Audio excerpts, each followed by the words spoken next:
Hey everyone, welcome to the Beauty in Between podcast where we imagine a new way forward together.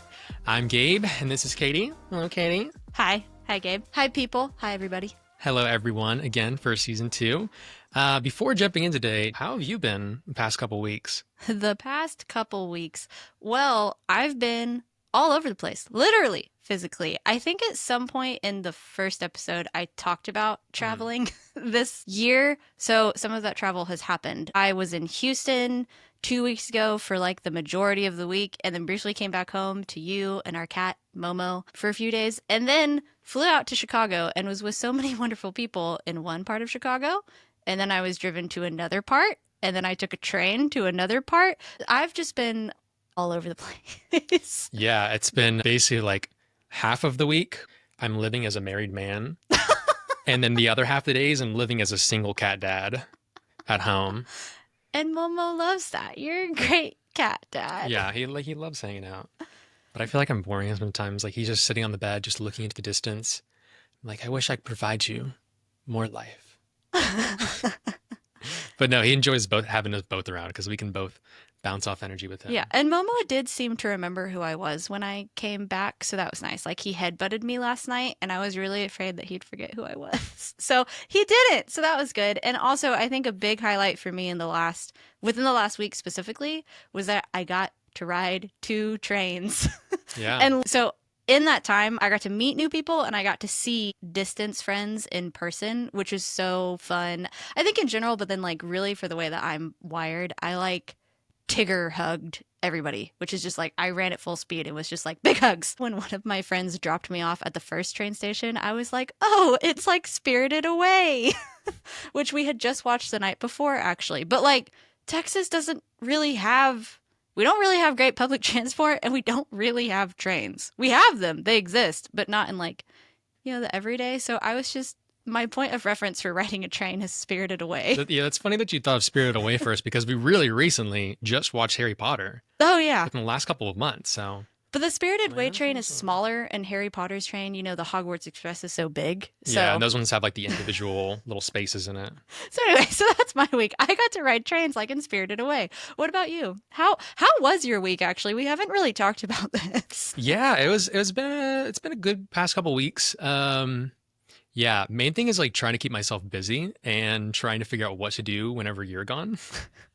And we were even talking about it the other night whenever we were having a dinner with some of Katie's coworkers and friends. Mm-hmm. Yes. That we were talking about like the difference between the nighttime for me whenever Katie's gone versus the nighttime whenever I'm gone and Katie's alone. She was like, man, I miss my buddy at the nighttime. So I was like, man, I get to sprawl out over the bed. I was telling that to my boss, Jeff, yesterday. It was funny. But yeah, just being able to play some video games, being able to do some work stuff, and I mean that's something that I'll be able to talk about some more. Yeah, we're gonna get into that actually. Yeah, but that's been kind of how I've been filling up some of my time has been doing the streaming stuff because right now I'm working part-time, and so trying to fill in that time with something that I like enjoy has been something that I have to figure out a little bit more. But it's been good. It's been good, and it's important to know what you enjoy.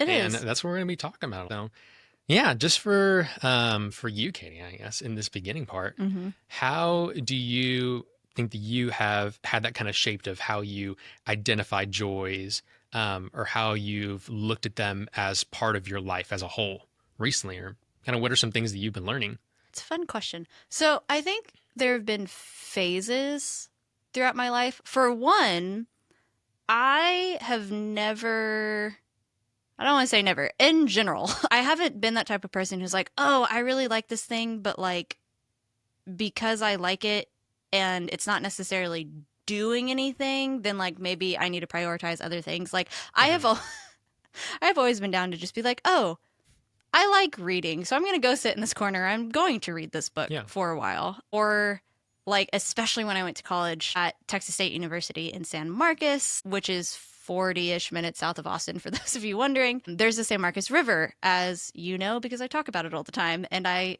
like going to it as much as possible.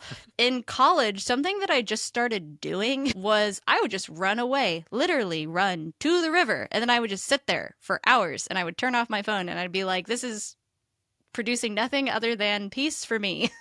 And being unreachable was something that I learned in college that I really liked and enjoyed. And at the same time, I also really loved doing random things with my friends. And I remember, if we're talking about college specifically, there was one time in college where some of my friends, we got together after classes and we hung out and we had dinner together, and then we all just kept hanging out until like 5 or 5:30 in the morning, and then we were like, well, good night, everybody. I like doing what I like to do. And then when I was a youth pastor, and oh man, you have to have the strongest of boundaries when you're in any form of pastoring, but youth pastoring is a lot. That I remembered really when I stepped into like the workforce phase of my life, that I was like, oh, I really need to set aside time to go be with my friends. And I really need to set aside time to run away to the river and turn my phone off. Yeah. So I don't know. It's hard for those things to seep into each other, I think, for a lot of people. Yeah. And I think any like viewer in general who's watching and like does ministry for work, because I think there are probably some people that do that, or some around people us. who think they want to go into ministry. This is a real conversation. Yeah, where it's kind of like, it feels like it kind of just gels together as one thing, because it's like, oh, all the things that I'm doing are altruistic. So, they're good things in general that I'm doing. I think some other element too is that what I've noticed, so I'm curious what your answer to this will be. Especially in the ministry world, I noticed Yeah, that. now I'm in the nonprofit world. Yeah, welcome. I noticed some coworkers would sometimes have this shame of not doing work, basically, because they were like, oh, I'm not doing work for the kingdom. I'm just baking bread or whatever. But what about you? Because I feel like we're very different. So I imagine your approach to this is different. Yeah, I mean, I do come from a place where, there are times whenever I'm doing something, and I've always had a struggle with it, like especially with depression, of doing something and feeling like I can't get the enjoyment out of it.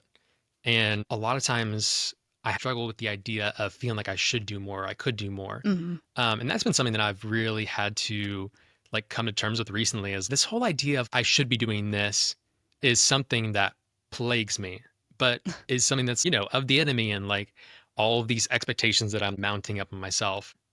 And so that's kind of been how my desires or wants have kind of developed over time, is realizing like, oh man, the way that I think about the things that I enjoy like is kind of toxic a little bit. I mean, it's pretty toxic to myself sometimes. There's like this ideal balance that's like kind of somewhere in my head of like, I can have these times where I can be able to rest and just do the things that I want without having to think about stuff. But I can't really stop my mind. And in order to really enjoy the things that I feel like aren't accomplishing something important, I feel like I have to do enough in this other category or the other box first.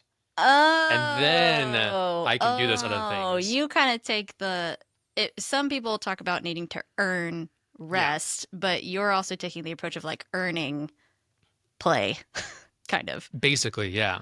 Oh. It's like, because I think there's an innate idea that's like developed in us whenever we're younger of like, you get to have the play, but the play comes after the work. So it's like, yeah, you could be this weekend warrior, but you've got to get the week done first.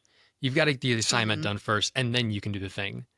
And that was always a struggle for me, because I was like, okay, I'm going to try to start the assignment early, but my procrastination was like, okay, well, this is really freaking difficult. Right. And so then it would just like this big span of waiting where I'm like, I really want to do it, but I can't really bring myself to do it. And then it's hard to, enjoy the time to be able to like rest. Like if we're thinking about a timeline of something happening, then it's like, okay, since the majority of my work happens in the end because I'm procrastinating, then like ideally there should be rest towards the beginning that prepares me for that.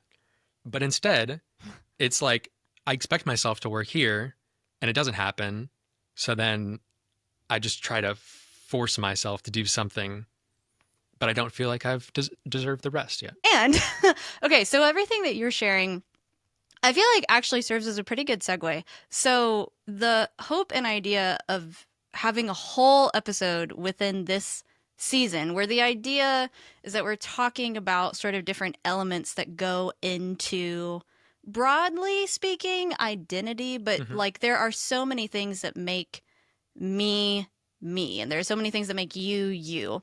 So why are we having a conversation about stuff that we enjoy?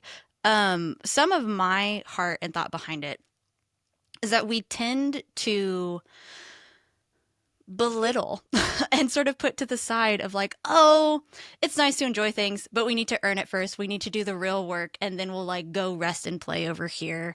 Or, oh, the fact that Katie really, really loves coffee is really great, but just, is all in its little corner.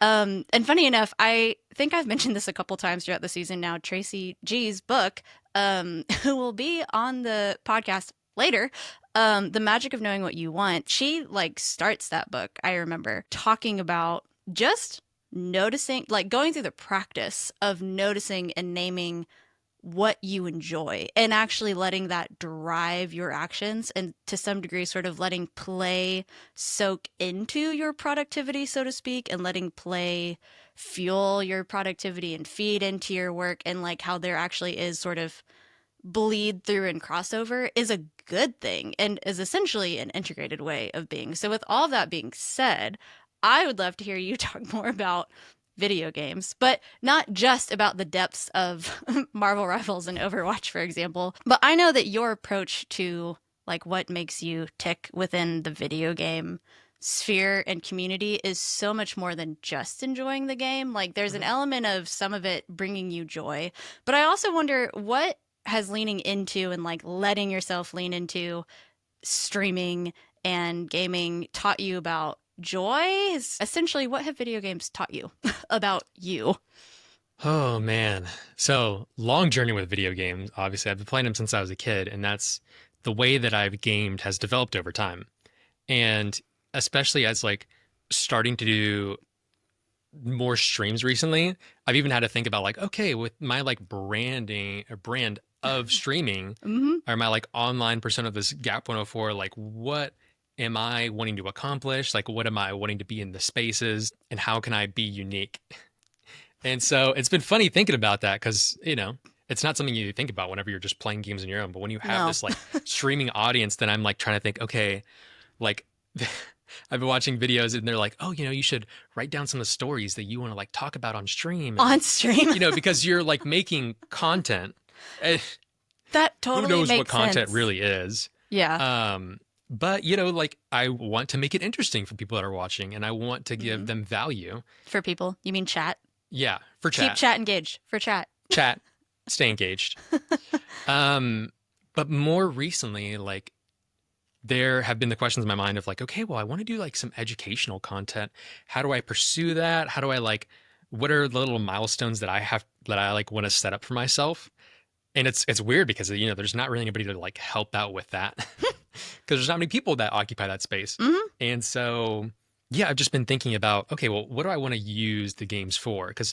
And I want to have that healthy relationship where I am able to enjoy the games and able to just kind of get not lost in it, but I want to be able to enjoy the time that I'm playing with friends and playing with this community. And that is a big part of it is like, I love the community aspect. And so Mm-hmm. leaning into that, how do I help build it? And like I said, how do I provide value for others within that? And then it kind of becomes like a little bit of a product within itself. Yeah. And something else that I thought was really profound and interesting is that, so we have mentioned your new boss a couple times on this season already, that even when you were going through the interview process for this Mhm. job and there was that event planning element and you were like, oh, I don't know how I feel about that part of the job because I haven't planned events and blah, blah, blah. But your boss was like, oh, but you've pulled together community events through Discord for Twitch and for games and stuff. That's basically the same thing. I just want you to do it in a different context.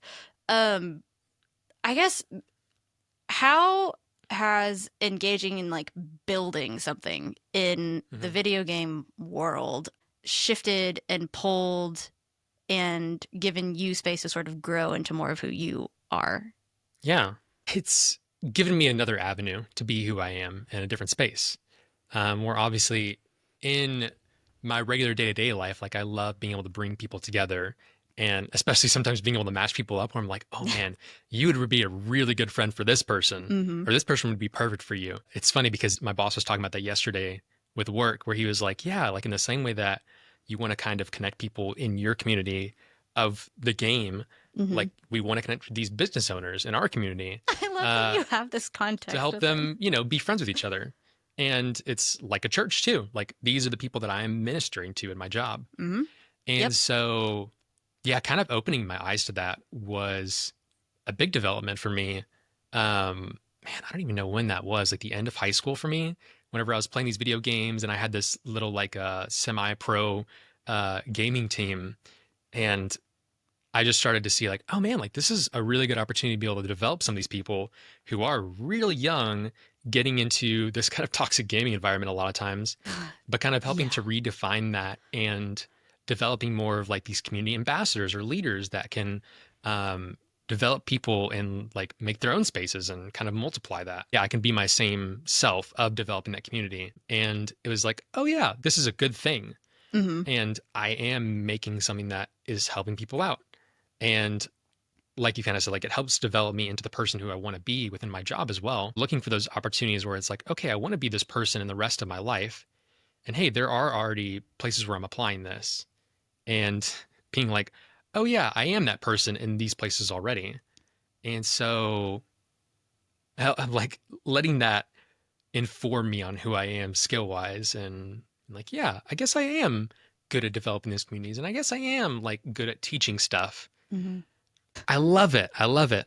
And so in the other parts of my life, then I'm looking for opportunities for where I can do that in and outside. Something that I have seen you grow and step more into that to me from the outside, I'm like, oh, this is very obviously happening in your video game sphere, but it's also happening in your professional and personal life, is that you love creating space for people to gather and be known and be seen and engage with each other. And what I've seen is that you like practice and are having this like more, oh, I can just throw stuff at the wall and see what sticks in the realm of video games, but then you like while I was out of town, you were hitting people up and like seeing who you could connect with, and you were even talking Yeah, about like, it's oh, networking. yeah, and it's networking and going about like your community and creating genuine like relational threads and saying, oh, like this person would probably do really well if they met this person and created this thing together or whatever. Like Mhm. you are genuinely moving about the world where you're looking to care for others and at the same time also like commune them together. Yeah. And the you playing video games part and streaming and I don't want to talk about the one streamer who's like a little bit off his rocker, but like even engaging with community through like other streamers and figuring out where y'all can do stuff together and separate or whatever. Like that's important and that's part of who you are that I think you've only recently started to step more into.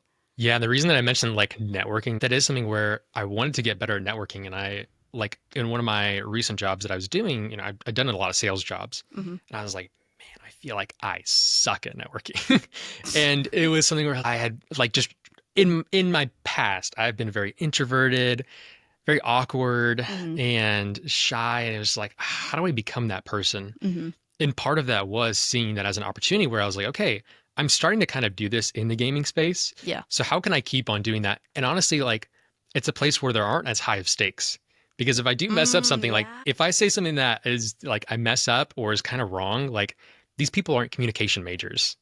They're not expecting like the highest form of communication and for you to always be on top of things. That's funny. And so there's a little bit less stakes whenever I'm thinking Yeah. about It's a good space even to practice. yeah, Practice. in like putting yourself out there of like, hey, you know, Mhm. I'm looking for people to game with. Yeah. And it's crazy because thinking about it in real life, I'm like, okay, well, if I went to a coffee shop and I was like, hey guys, I want to go rock climbing with people. So I'm going to go out and, hey guys, y'all like rock climbing? I'm What about so you? glad we What have about video you? now so that you all can see his body posture just change. Yeah, as That's opposed to funny. like whenever I'm online, I'm like, who wants to play? Do you want to play? Do you want to play? And if these people don't message me back, then I'd be like, that's whatever. Yeah. But if I get rejected in real life, it might be a little more scary. So Yeah. That's funny. it helped me think about that. And like I said, then I thought about it like, oh wait, if I can connect online with people, that I have no clue about and probably don't share as many things with, I'm pretty good at talking to people in real life. So Yeah. it's doable.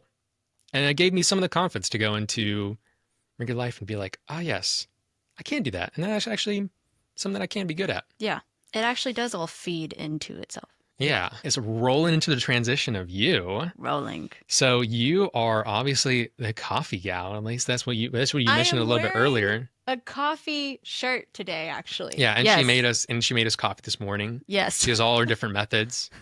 But that's something that I think a lot of people see an activity like that of like making coffee or having coffee Mhm. as something that's quick and transactional. Like I make the coffee in the mornings. It's like as quick as possible. I want it to do it as I'm not there, and I want it to be ready and good to go. Totally. Or And like caffeinated. I want my specific drink from this specific place, and it's almost seen as a chore sometimes in life. Yeah, that's sad. And so you have a very different look on that. And just things in general, like you've mentioned, you are kind of able to take some more time to enjoy the things that you're doing, I think, where it's like, even for Mhm. popcorn, like there are these small things where you love making something and having the product, but it's something that you love the complexity of or being able to experiment as well. In the same way that I love experimenting in my Mhm. space. So I guess, yeah, can you talk a little more about that or how that interest has developed and how you've learned to love it and let yourself embrace it more over time? Yes, I love how you framed that.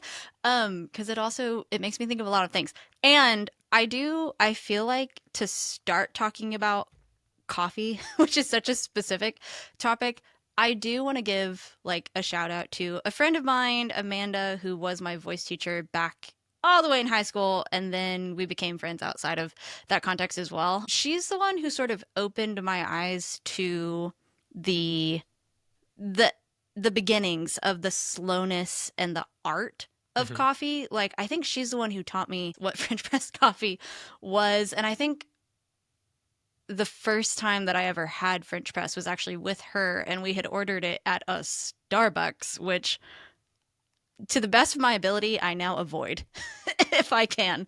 Um, for a lot of reasons, but one Starbucks is a great example to me of like exactly what you're talking about. A kind of like the quickness, the like I want this, that, and that in my coffee, drive through, okay, go. Like and I'll Yeah. carry on in my day.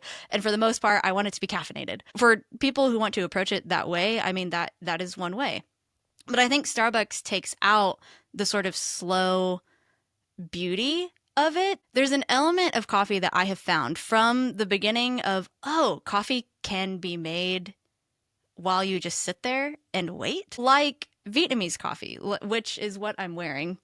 Oh wait, no, there's not a Phin filter here, but Which is what I'm wearing. I'm wearing Vietnamese Vietnamese coffee. I'm wearing a Nguyen Coffee Supply The Vietnamese shirt have because I coffee. remember growing up in Houston, there were a lot of Vietnamese restaurants, and it was always if the adults were really wanting a caffeine boost or they just wanted an extra little treat, they would order Vietnamese iced coffee. And something that always I was just so enraptured by as a child was the little Phin filter, and that's what those are called.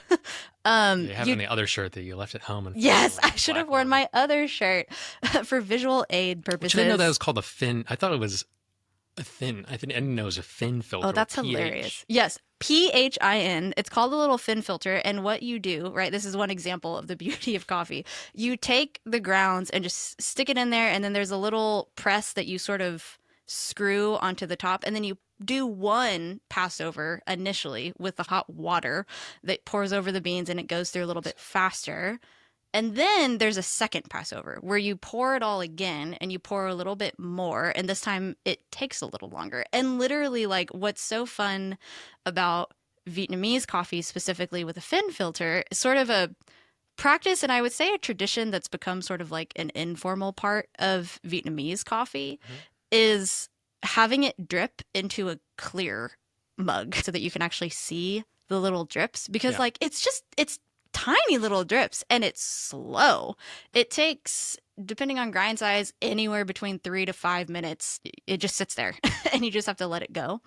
And there are so many There's so many elements that I love about that. And I sort of like took pulling people into the illustration. Yeah, I'm like, come into this coffee journey with me, and maybe I'll link a like recipe to Vietnamese iced coffee or We'll have something. the ASMR just dripping in the background. Yeah, but something about coffee for me and my coffee journey, and something that I have found a lot of joy in, is that it really is also rooted in coffee. The coffee industry is really rooted in questions of justice. Like, for example, there was a whole movement of fair trade coffee that movement tried its best to essentially keep coffee bean farmers from being exploited, but in like the global market of coffee.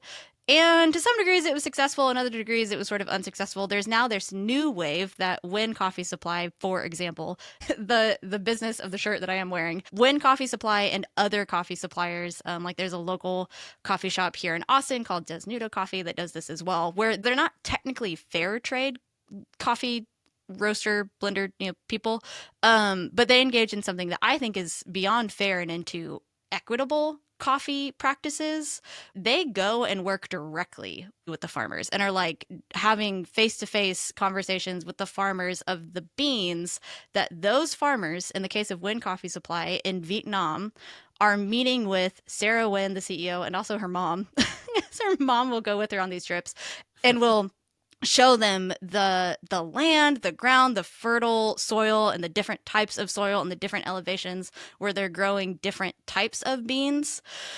And I won't even get into Robusta and Arabica beans because that's a whole other conversation of justice and equity as well. But just there are so many threads of essentially of justice, and the reason that there are points and questions of conversations of justice within coffee is that it's all rooted in people. Like there are so many people at so many different points that a single coffee bean that is actually technically a fruit. It starts as a fruit, it's farmed, and then there's the question of, are those farmers being treated with dignity, with respect? Are they receiving not just what they need, but also what they deserve? Yeah.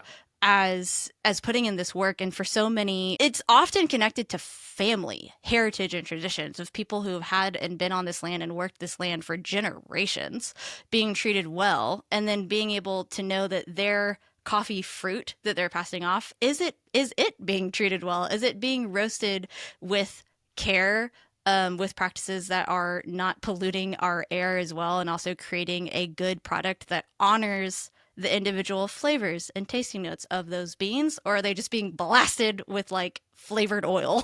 Yeah, so it's like justice to the people that are making it. Yes, and then also justice to the product and the world, and then also all the way passing on to the client of like, now is the person who's buying those beans able to take and enjoy all of the different robust tasting and flavor notes of, like, some beans are really fun because there is like a bit of a citrusy situation going on, and some of them, like a lot of Robusta beans, have a darker, richer, more like chocolatey experience and even a different texture. There's a whole range of experiences that you could have in coffee that depends on, are you, now the person who receives the beans, willing to sit and be slow and experiment? Because at home, we talk about this, or I was just talking about this the other day, I think we have like 8 different brewing methods. Yeah, and I do want to make sure that we mention, because we're mentioning the people over at Nguyen Coffee Supply, also want to mention the people over at Portrait Coffee. I was going to talk about Portrait Coffee too. I wanted to make sure. Thank you. Because I'm like, we love those people as well, and we carry those beans at home. Yes, we are a Nguyen Coffee, Portrait Coffee home. So shout out to John Onwuchekwa and also Aaron, the co-founders, owners over at Portrait. Yes, and the only reason I didn't talk about Portrait as much, let me be clear, is because I don't know their entire process. Sure. I just know that their roasting is really great and that where they source their beans is also great. It's a fantastic product, but I have no idea the farmers that they work with. So we'll have to ask John. But thank you. Yes, Nguyen Coffee, Portrait Coffee. We will put those links in the episode description. Yes, y'all can go and shop over it and support those people. But yeah, that's something that's like super important, is all of the things that where everything comes from, how it gets to your actual cup. Yes. Which is something that you think about just on a very deep level. But it's also the whole idea of, putting your money in what you actually want to support. Yeah. And so with that, like, for instance, with Portrait Coffee, has this like strong idea of supporting that story, of supporting the mission, Yes. because it's something that you have looked very deeply into and have taken the time to study, and you want to be somebody that's helping to advocate that cause. Um, yeah, and it's something that you like love the complexity of the different techniques and everything, but it's not just like there are so many facets of like the complexity of the technique, making sure you're like the bean is getting what it deserves as well through it. Yes. Like once it's actually there, that it's being treated correctly in the technique that Yes. you're using, because you don't want the efforts to go to waste. And so you value that on such a level that, a lot of people don't think about. And I don't think it's incorrect that they don't think about that sometimes, Right. but it is super important for people to have this place, at least to have that slowness and the steadiness. And I mean, do you feel good when you drink that cup of coffee in the morning? Oh my gosh, like this morning? Yes. And you know what? Even to tie it, Because it makes you feel good, like inside for you. yes, yes. And to tie it all, like all the pieces together, there's all, oh, I forgot to also mention that I was Hmm. a barista at a brick and mortar for 6 months. And then now, shout out to Brooklyn's Coffee for people who are in, I mean, Austin or DFW or Houston. They'll go anywhere. And I I just train with them too. Oh, yeah, that's right. So we're both We're both. baristas with We're now both. a coffee catering cart as well. For me, there's such a deep joy because when it comes to, and with barista-ing, you're adding on not just the coffee experience, but now you're also adding on what are you doing with the milk? Hmm. Conversation between the two, and then also serving and engaging with the people in front of you. I think coffee just awakens and gives me space to like play, and it is encouraging to me of I love the experimentation part of it. Like something that maybe some of y'all don't know. There's more than one Aeropress recipe. And for those who maybe know the immersion method that John Onucheko does love and do, there's more than two Aeropress recipes. In fact, there's one that I love for dark roast beans, and it's specifically designed for beans that you've like forgotten that you had in there in the back of your cabinet or something. That the goal of that particular recipe is not to squeeze as much productivity and by nature to squeeze as much Caffeine. caffeine Yeah.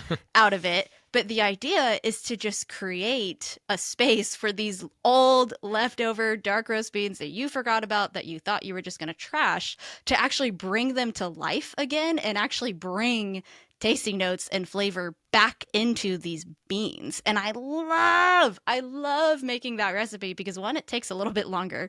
And two, I love that it's not caffeinated and not just So even because, decaf coffee has value. yes, even Which is decaf coffee has value because it tastes good. Because hopefully, the idea when you're sitting down to truly sip on a cup of coffee is that you're looking for a good experience. You're looking for that coffee to taste good. And there are so many different ways to pull flavors into it. And I think I just love being able to experiment with changing the water temperature, changing the brewing method between those 7 or 8 different methods that we have at home. You can experiment with so many different things, and it's just like an endless world of possibility, and for me, fun, that I then also work into something that I started in 2020 was just kind of intentionally naming a coffee ritual. I don't do it every morning, but my goal is to do it every morning, where I do make at least one cup of coffee through a not machine. So through the Aeropress or Phin filter or the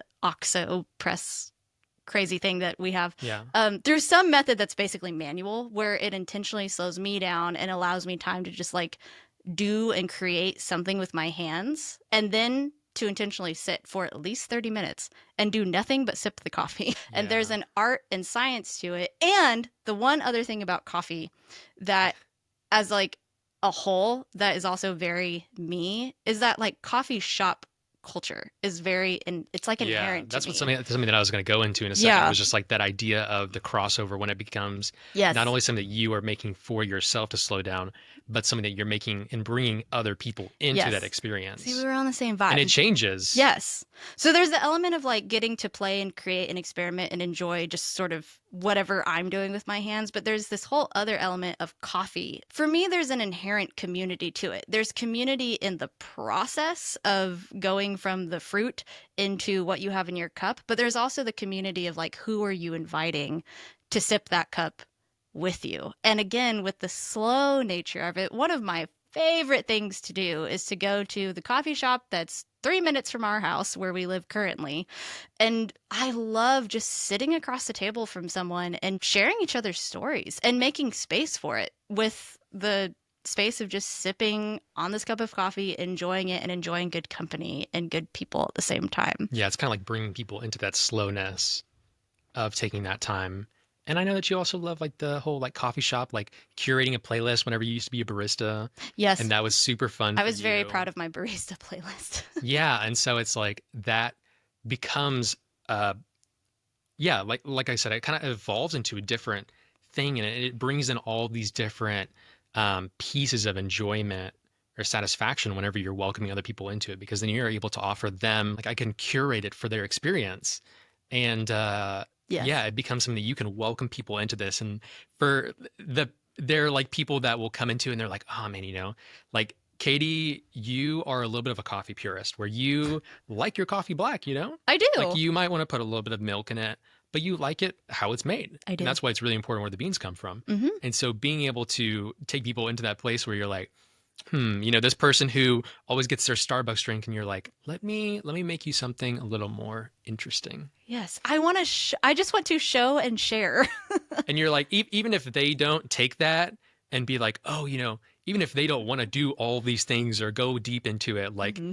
you are happy to be able to bring them into that space and like give them an experience, Yeah, which is really cool. yeah, that's true, and I love that. And I think this is a beautiful space to land Yeah. into for you. What is the invitation that you would make to our listeners broadly about the topic of either enjoying things or video games or both? Just generally, what is the invitation that you would make to our listeners? I think for me, the big thing that I want people to take away, and this is something that I have to teach myself as well, or something that I'm telling myself to take away, Hmm. is not limiting our idea of joys to these small boxes where I say, oh man, like I am playing video games and it only gives me this certain type of joy in my life. So like it's only worth so much.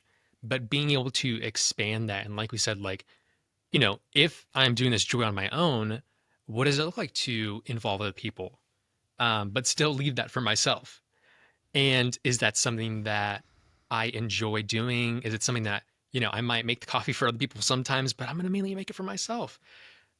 In just opening up the different avenues where you don't constrain yourself to just be this one person or to just enjoy your thing in this one section or feel like you're supposed to only enjoy it in this one way. Hmm. And being open to the fact that your joy can say a lot more about you and you can have a lot more opportunities than you might be able to see if you really let yourself be open to enjoying that. Do you have anything else to add on to that? Yeah, I guess I kind of have two. One is just a really explicit invitation to try making that decaffeinated Aeropress recipe. Again, we'll link it in the show notes. And let me know what you think. And then also go and comment on that the YouTuber Lance Hedrick.